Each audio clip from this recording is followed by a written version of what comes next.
बिस्मिल्लाहिर्रहमानिर्रहीम। अस्सलाम वालेकुम। रेड आई न्यूज़ के साथ मैं हूं सना हुसैन। चलते हैं खबरों की जानिब। पाकिस्तान स्टॉक एक्सचेंज में एक और रिकॉर्ड साज दिन, इंडेक्स 1,36,000 की सतह पूर कर गया। पाकिस्तान स्टॉक एक्सचेंज में नए माली साल के आगाज से ही कारोबार में जबरदस्त तेजी है और गुज़िश्ता हफ्ते 100 इंडेक्स में रिकॉर्ड साज कारोबार हुआ।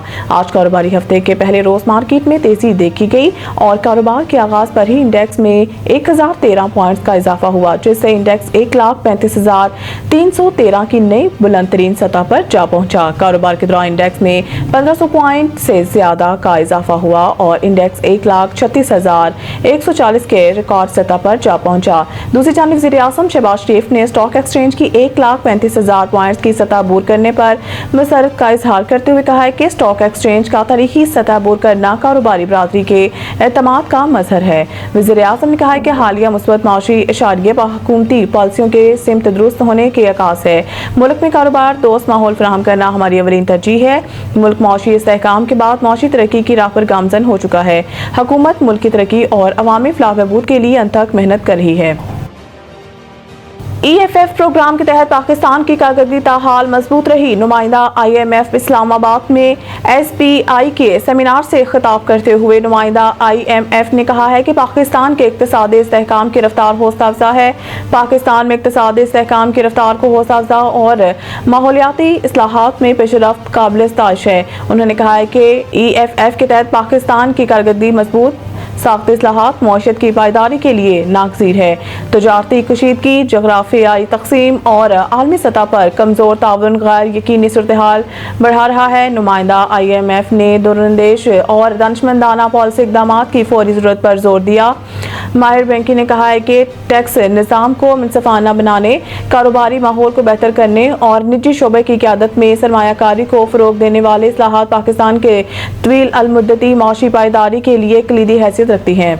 नुमाइंदा IMF ने कहा है कि माहौलियाती इस्लाहात के ज़िम्मन में फराहम करदा मावनत न सिर्फ पाकिस्तान की माहौलियाती मज़ाहमत को मुस्तहकम करेगी बल्कि सब्ज़ सरमायाकारी की राह हमवार करेगी। इससे मईशत को माहौल दोस्त तर्ज पर इस्तेमाल करने में मदद मिलेगी। नवाज शरीफ के करीबी साथी फवाद हसन फवाद की चीनी इंपोर्ट करने की हुकूमती फैसले की मुखालफत। हालिया दिनों में चीनी की कीमत में होशियार इजाफा देखने में आया और कई शहरों में चीनी 200 रुपए या इससे भी ज़ायद कीमत पर फरोख्त हो रही है। हुकूमत ने चीनी के बहरान पर काबू पाने के लिए 5 लाख मेट्रिक टन चीनी दरामद करने का फैसला और इसका बाकायदा टेंडर भी जारी हो चुका है। इस हवाले से साबिक निगरान वफाकी वज़ीर फवाद हसन फवाद ने सोशल मीडिया पर अपने बयान में हुकूमती फैसले की मुखालफत की और मुतालबा किया कि $30 करोड़ की चीनी इंपोर्ट करने के फैसले पर फौरी नजरसानी की जाए। फवाद हसन फवाद का कहना था कि चीनी के सबसे बड़े सारिफ आम आदमी नहीं बल्कि फूड और बेवरेजेस इंडस्ट्री हैं। इन्हीं लोगों ने पहले चीनी एक्सपोर्ट करने के ऑर्डर लिए और इंपोर्ट भी यही लोग कर रहे हैं। साबिक निगरान वफाकी वजीर का कहना था कि इन्हीं लोगों ने पहले कीमतों के उतार चढ़ाव और फिर एक्सपोर्ट से भारी मुनाफा कमाया। PTI हुकूमत से नहीं एस्टेब्लिशमेंट से बात करना चाहती है। राना सनाउल्लाह ने कहा है कि बानी PTI कहते हैं मुज़ाकरात में इनकी रिहाई की बात ना की जाए। बानी PTI तो कहते हैं इनकी रिहाई अदालतों से हो। PTI सियासी मुज़ाकरात नहीं करना चाहते तो इनसे क्या बात करें। उन्होंने कहा है कि अली अमीन गन्नापुर की गुफ्तगू से अंदाजा होता है कि PTI मुल्क में अदम इस्तेहकाम चाहती है। इसके अलावा इनका कोई और एजेंडा मालूम नहीं होता। अगर PTI पुरअमन रही तो ठीक है, बस दीगर कानून हाथ में लिया और अदम इस्तेहकाम पैदा करने की कोशिश की जो शुरू से इनकी कोशिश रही। ये लोग IMF के दफातर के बाहर जुलूस निकालते थे, खतूत लिख के पाकिस्तान को किस्त ना दी जाए।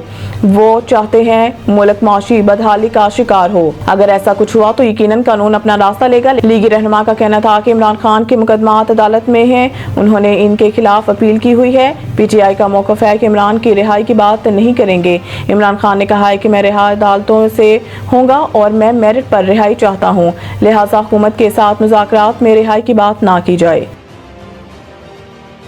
मज़ीद न्यूज़ और अपडेट के लिए देखते रहिए रेड आई न्यूज़।